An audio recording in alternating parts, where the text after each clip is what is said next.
11 takes a look at printers and what we need to do to get them working within Windows.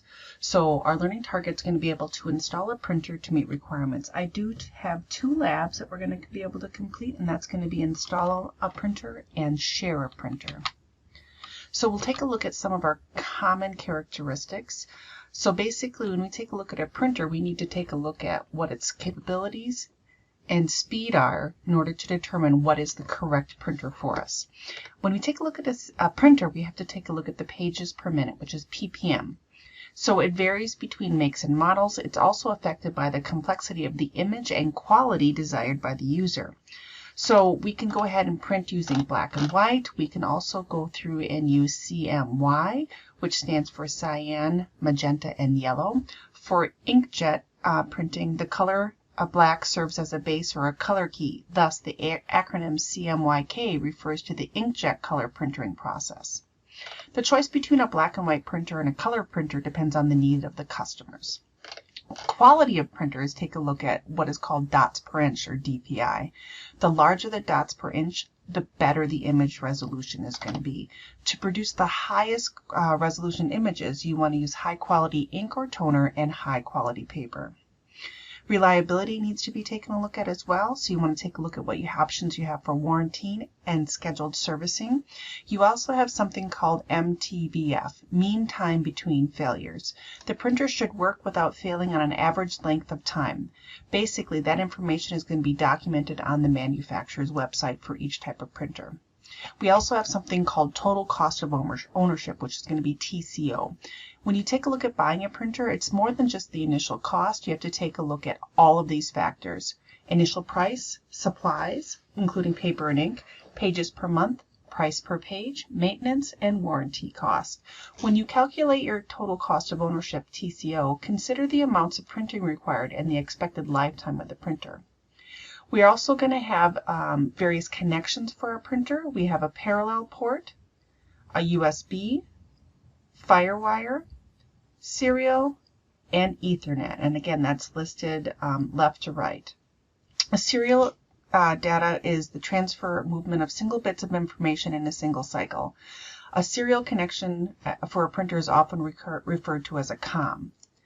Parallel is data transfer is faster than serial transfer, and parallel data transfer moves multiple bits of information in a single cycle. USB is a common interface for printers and other devices. When a USB is added to a computer, basically it's supported by plug and play. FireWire, also known as iLink or IEEE 1394, is a high-speed communication bus that is platform independent. Ethernet is used to connect a printer to networking requiring cabling, and it's compatible with both the network and the network port installation on the printer. And wireless. Many home printers include wireless antenna and many wireless softwares to connect directly from your home or small office. When we take a look at the types of printer, we have an inkjet. They produce high quality prints. They're relatively easy to use and very much less expensive compared to laser printers. The print quality of an inkjet printer is again measured in DPI. When we take a look at an inkjet printer, there are 2 types of nozzles. There's going to be thermal, where a pulse of electrical current is applied to the heating chamber around the nozzle. The heat creates a bubble of steam in the chamber. The steam forces the ink out through the nozzle and onto the paper. And piezoelectric. Basically, those crystals are located in the ink reservoir at the back of each nozzle. A charge is applied to the crystal, causing it to vibrate. This vibration of the crystal causes the flow of ink onto the paper. Inkjet printers use plain paper to make it economical. Special purpose papers can be used to create high quality prints and photographs. You should avoid touching printouts for at least 10 to 15 seconds to make sure they don't smear. Some initial advantages of an inkjet printer are going to be initial low cost, high resolution, and quick to warm up. Here's some disadvantages. Nozzles are prone to clogging, cartridges are expensive, and the ink is wet after printing.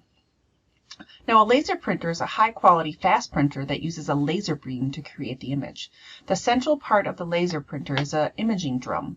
The drum is a metal cylinder that is coated with a light-sensitive insulating material. When a beam of laser strikes the drum, it becomes conductive at the point where the lights hit. As the drum rotates, the laser beam draws the electrostatic image upon the drum. This underdeveloped image is passed by a supply of ink or toner. The electrostatic charge attracts the toner to the image. The drum turns and binds the exposed image in a contact with the paper, which attracts the ink from the drum. The paper is then passed through a fuser assembly, which is made up of hot rollers, which melts the toner onto the paper. Some advantages of a laser printer: low cost per page, high pages per minute, high capacity, and the prints are dry. Disadvantages: high cost of startup, and the toner cartridges are relatively expensive, and they do have a high level of maintenance. There are 7 steps to print information into a single piece of paper: processing, charging, exposing, developing, transferring, fusing, and cleaning. Make sure you take a look at that activity 11.1.2.4 that'll walk you through that whole step. When we take a look at other types of printers, we have thermal, impact, and virtual. This is a video. The next screen we're going to go ahead and take a look at is our other common types: thermal, impact, and virtual. Now, the Thunderzone actually has a thermal printer, and that's going to be used for our receipt tape that goes through. Now, impact printers, which is shown there in the bottom right, basically they have small pins that hit the paper and they go through and create an image on there. When you take a look at an impact printer, some disadvantages of an impact printer: it's less expensive ink than an inkjet or laser, has continuous feed paper, so they have those little sides on the top. And another disadvantage is they're very noisy, cannot do graphics very well, and very limited in color capacity. So taking a look at 11.12 is how do we configure these, and that's why we're going to take a look at a lab that we're going to do 11.2.1.6, installing a printer on Windows 7. So basically, if the printer is set up using USB FireWire or parallel port, you have to make sure that cable is onto the printer port. After the data cable has been properly connected, you have to attach the power. Once you have that set up, you're going to have to make sure you have your drivers of the software program that makes it possible for the computer and printers to communicate together. We also have something called Page Description Language, PDL. It's a type of code that describes the appearance of the document in a language that the printer can understand. The PDL for a page includes text, graphics, and formatting information. A software application uses PDL to send what you see is what you get, also known as WYSIWYG, images to the printer. The printer translates the PDL file so that whatever is on the computer screen is whatever is printed. PDL speed up the printing process by sending large amounts of data at one time. They also manage the computer fonts. Adobe Systems developed PostScript to allow fonts and text types to share the same characteristics on the screen than on the paper. Hewlett-Packard developed Printer Common Command Language, or PCL, for communication with early inkjet printers. PCL is now an industry standard for nearly all printer types. And we also need to make sure that your driver is a software program that's enabled the computer and the printer to communicate with each other. Printer manufacturers frequently update drivers to increase performance of the printer and to add options or to fix problems. You can always download the updated print driver from the manufacturer's webpage. When we take a look at the global method, it's referring to the printer options that are affected all documents. Each time a document is printed, the global options are used unless they're overridden by per document selections. One of the things that we try to do at school is for the global connection is to try to fit print two-sided, because that will save on the number of papers going to be printed. Letters, spreadsheets, and digital images are some of the document types that require special printer settings. You can change the settings for these individual documents by changing your print settings. The other thing you can do is always make sure that you go through and you print a test page if you're having any type of communication problems. We have some ways that we can optimize our performance. We can do that with our print spool settings, color calibration, or paper orientation. Paper orientation is basically what you think about for going through and setting it from landscape to portrait. Printers are calibrated using the print driver software, and calibration makes sure that the print heads are aligned and that they can print on different kinds of media, such as cardstock, photo paper, and optical discs. And when we take a look at our print driver optimization, sometimes you can upgrade to a print faster and accommodate more print drives by adding hardware. And that hardware can include paper trays, sheet feeders, network cards, and expansion memory. Firmware is basically your set of instructions stored on the printer. Firmware controls how the printer operates. The procedure to upgrade firmware is similar to installing a print driver. Because firmware updates do not take place automatically, you have to make sure you go to the home page of the printer manufacturer to check the availability of new firmware. And you need to know that all printers have RAM, such as chips that we have seen before. Printers usually arrive from the factory with enough memory to handle the jobs that involve text. However, some print jobs include graphics and especially photographs.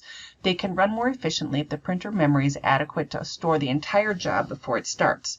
Upgrading your printer memory increases the printing speed and enhances complex print jobs. If you receive low memory errors, this can indicate that the printer is out of memory or that memory is overloaded.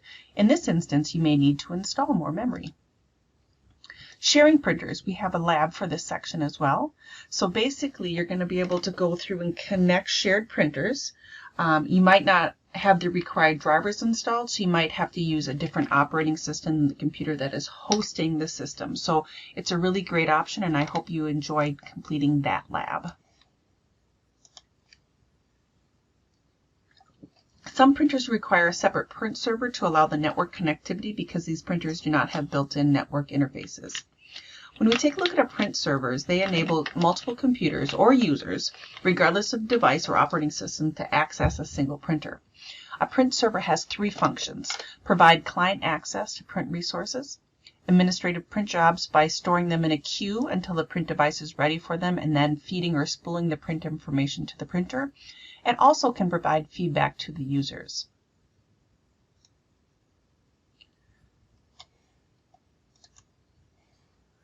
Section 11-4 takes a look at maintenance and troubleshooting printers. I've spent a lot of time trying to maintain and troubleshoot printers, so this is an area that I pay special attention to.